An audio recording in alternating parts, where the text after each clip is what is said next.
Assalamu alaikum warahmatullahi wabarakatuhu. Alhamdulillah wassalatu wassalamu ala ashrafil anbiya'i wal mursalin nabina Muhammad wa ala alihi wa sahbihi wa man wala, amma ba'du.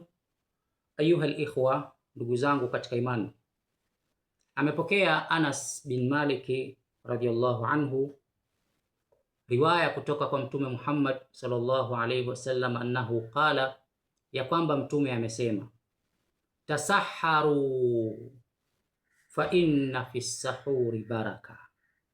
Mtume anasema kuleni daku, kwani katika kula daku ndani yake kuna baraka. Tasaharu, kuleni daku, fa inna fi sahuri baraka, kwani katika kula daku ndani yake kuna baraka. Ai, kwa maana fihi mazidu minan namai wal khairi wal baraka, katika kitendo cha kula daku ndani yake kuna ziada ya khairi, kuna ziada ya baraka.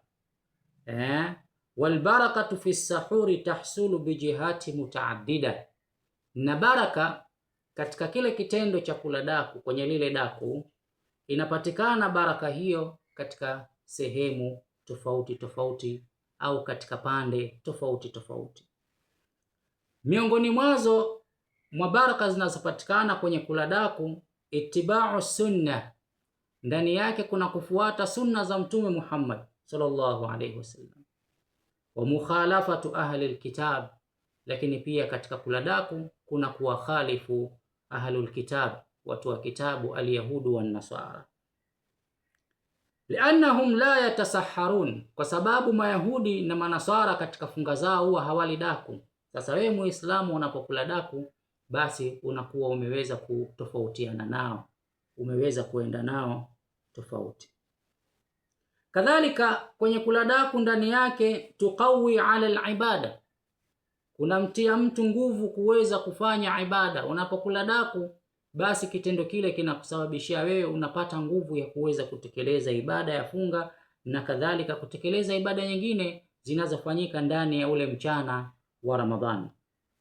Wa ziyadatu nashat, lakini pia inakuongezea uchangamfu. Kula daku kuna kuongezea wewe uchangamfu. Wa mudafaatu su'il khuluqi alladhi yuthiruhu al-ju', lakini pia kula daku kuna kupelekea kuondosha tabia mbaya ambazo zina tabia ya kuamshwa na njaa. Ukiwa na njaa, kuna vitu fulani vinajitokeza, uchovu, kupiga miayo ovyo na nini, vitu kama hivyo. Unapokuwa umekula daku, miongoni mwa baraka zinazopatikana kwenye kula daku ni kuondosha vitu kama hivyo.